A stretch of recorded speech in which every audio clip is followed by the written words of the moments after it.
Filipinos don't speak real English. He said it without a second thought. It was a casual remark, dropped in a Geneva conference room full of academics who just nodded along. To them, it was a simple fact. To him, it was gospel.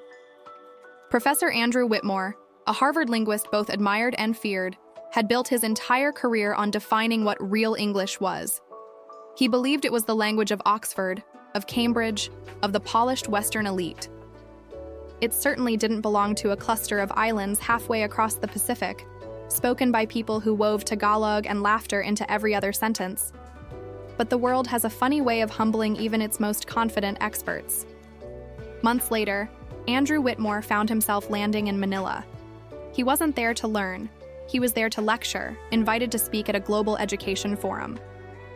He stepped off the plane with the kind of unshakable confidence that comes from decades of being told you're right. And yet, as the humid air wrapped around him, something felt different. The first crack in his fortress of certainty appeared in the back of a taxi. The driver, a middle-aged man with kind, tired eyes and a smile that could cut through Manila traffic, struck up a conversation. "First time in Manila, sir?" he asked. "Yes," Whitmore replied, barely paying attention. But then he actually listened. The man's English was calm, articulate, and peppered with a dry wit. It just flowed, effortlessly. Each sentence was as sharp and natural as any he'd heard from a Cambridge scholar. Whitmore quickly brushed it off. "A coincidence," he muttered to himself. "One man doesn't represent an entire nation." But the coincidences kept piling up. At his hotel, the reception staff shifted between English, Tagalog, and Japanese without missing a single beat. A seamless ballet of languages. At dinner, the waiter described the local cuisine with phrasing so precise and poetic it felt like a rehearsed monologue. But it wasn't. This was just Manila, a place where language seemed to dance in the air.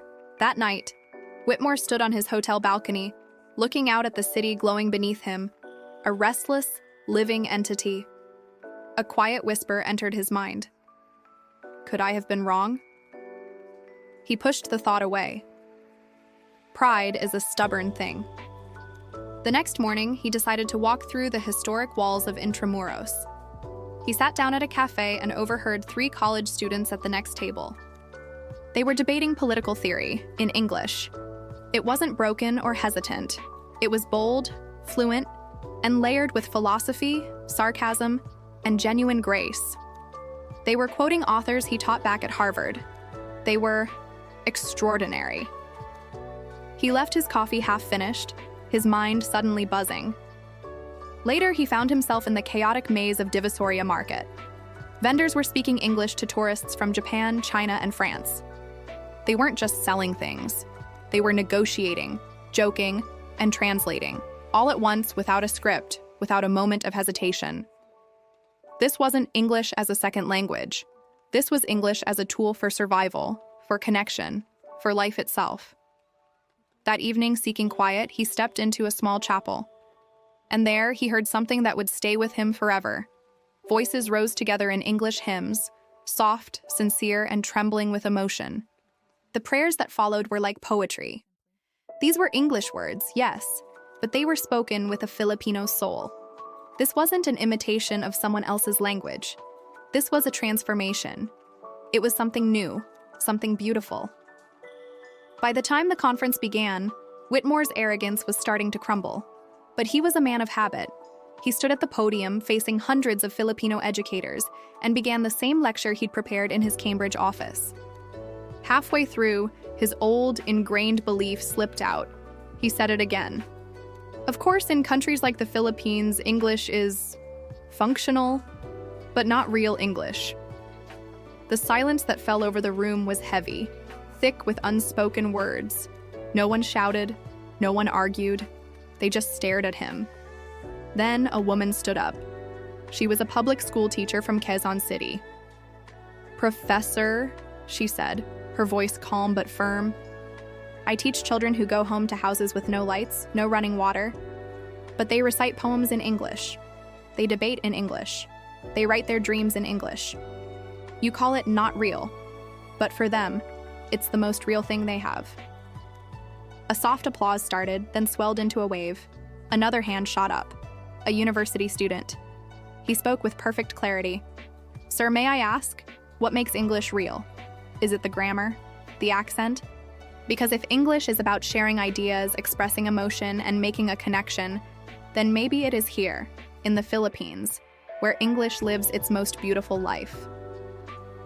Whitmore froze. He had no answer. The applause thundered around him, not with anger, but with pride. He slowly lowered the papers in his hand, realizing they were worthless. The next day, humbled, he visited a public high school. He watched a boy recite Shakespeare with a fire in his voice. He listened to a girl give a powerful speech on climate change, confident, fluent, and deeply moving. And then a 12-year-old girl stepped forward, holding a tattered notebook. Her essay was titled, "My Voice Matters." "My father works abroad," she read softly. "He calls every Sunday. My mother works late, but she still prays with me in English. I study hard because one day when someone says Filipinos don't speak real English, I'll stand up and say, 'My voice matters.'" She lifted her eyes and met his. In that single, powerful gaze, every arrogant theory he had ever held shattered into a million pieces. He stood up, trembling. For the first time in his long, distinguished career, his voice broke. "I was wrong," he said to the room. "You've shown me that English doesn't belong to Harvard. It belongs to those who use it to tell their truth." The room erupted. But Whitmore didn't just hear applause. He heard freedom. Weeks later, Professor Whitmore stood before a packed audience of scholars and journalists at Harvard. And in that grand hall, with the world watching, he spoke the words that would echo across nations. "I once said that Filipinos don't speak real English. I was profoundly wrong. In Manila, I heard English not as an imitation, but as music. I met children who spoke it with courage, and teachers who taught it with love. English does not belong to the West. It belongs to anyone who gives it meaning. And in the Philippines, I found it alive and glorious." The hall was silent for a moment, then erupted in thunderous applause. Reporters scribbled furiously, cameras flashed. But in Whitmore's heart, all he could hear was one small voice, the girl with the scuffed shoes whispering, "My voice matters." And somewhere in Manila, a classroom full of children smiled. Because finally, the world was listening. Thank you for watching this story. If it moved you, please give it a like. And don't forget to subscribe for more content that celebrates the power of the human voice. See you next time.